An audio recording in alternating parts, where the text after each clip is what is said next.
Party पर निशाना साधा है, सीडब्ल्यूसी के उस फैसले पर, और कहा है कि कल कांग्रेस पार्टी की कार्य समिति ने देश विरोधी फैसला लिया है कि 2 स्टेंजा गाने का जो वंदे मातरम का है उसको लेकर कहा है कि 1937 के प्रस्ताव को फॉलो करते हुए वंदे मातरम गीत के 2 ही छंद गाने का फैसला किया है। मैं पूरे देश को याद दिलाना चाहता हूं कि 1937 में कांग्रेस पार्टी ने मुस्लिम तुष्टीकरण के लिए वंदे मातरम के 2 टुकड़े करके देश के विभाजन की नींव डाली थी।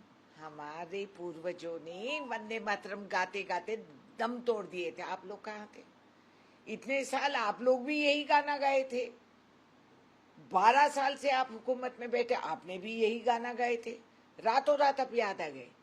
जो आदमी लोग पार्लियामेंट में आ नहीं सकते, पार्लियामेंट में जवाब नहीं दे सकते, बच्चों पर आपकी ताकत लाद के आप उनको पिटवाते हैं।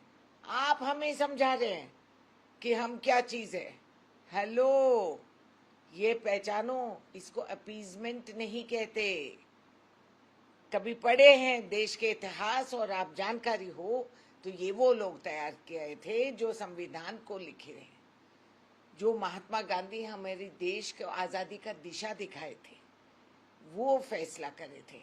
इसको अपीजमेंट नहीं, अंग्रेजी में इंक्लूसिव कहते हैं।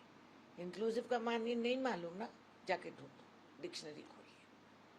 नहीं, लेकिन वो तो सीधा सीधा आरोप लगा रहे हैं कि वंदे मातरम के आप पूरे 6 छंद इसलिए नहीं गाना चाहते क्योंकि आप लोग मुस्लिम तुष्टीकरण की बात कर। अरे आप जो मर्जी बात कर रहे हैं, अरे मुस्लिम पुष्टिकरण, क्रिश्चियन पुष्टिकरण, क्या बात कर रहे हैं आप? आप कौन होते ये फैसला करने के लिए? क्या पढ़े लिखे हैं आप? आप संविधान लिखे हैं क्या? आपको क्या जानकारी है? ये मत कहो और ये मत करिए। सारा देश विदेश भी पहचान लेगी आप क्या चीज है। सज्जन कुमार का निधन हो गया है, कांग्रेस पार्टी के वरिष्ठ नेता। बड़ी अफसोस की बात। He was a very powerful आदमी, जमीन से जुड़े हुए थे और हमारे लिए बहुत बड़े ताकत थे। और अफसोस कि वो ऐसे निधन हो गए और उनके सारे परिवार को हमारे तरफ से हम कंडोलेंस दे रहे हैं। It's very unfortunate, we have lost a tall leader. Resolution on Vande Mataram, Union Home Minister Amit Shah says yesterday Congress Working Committee took an anti-national decision following their 1937 resolution. Congress decided to sing only 2 stanza of Vande Mataram. I want to remind the nation that in 1937, by dividing Vande Mataram for appeasement of Muslims, the Congress laid the foundation for partition of the country. I want to remind Mr. Shah, or I want to remind the powers that be, that you didn't have the courage to come to Parliament, to answer in Parliament. And you are teaching us what nationalism is.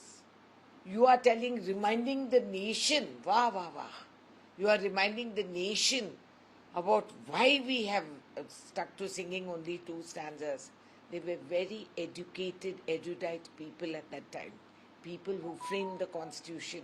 People like Mahatma Gandhi who led the nation. Baba Ambedkar who had a vision, and such great people. They guided us that we will sing 2 stanzas. And who are these? What are their qualifications that they are deciding? And by the way, I want to educate them. It is not appeasement. The word is inclusive. Maybe they don't know that. I can send a dictionary or go on to Google if they know how to. You will understand the difference.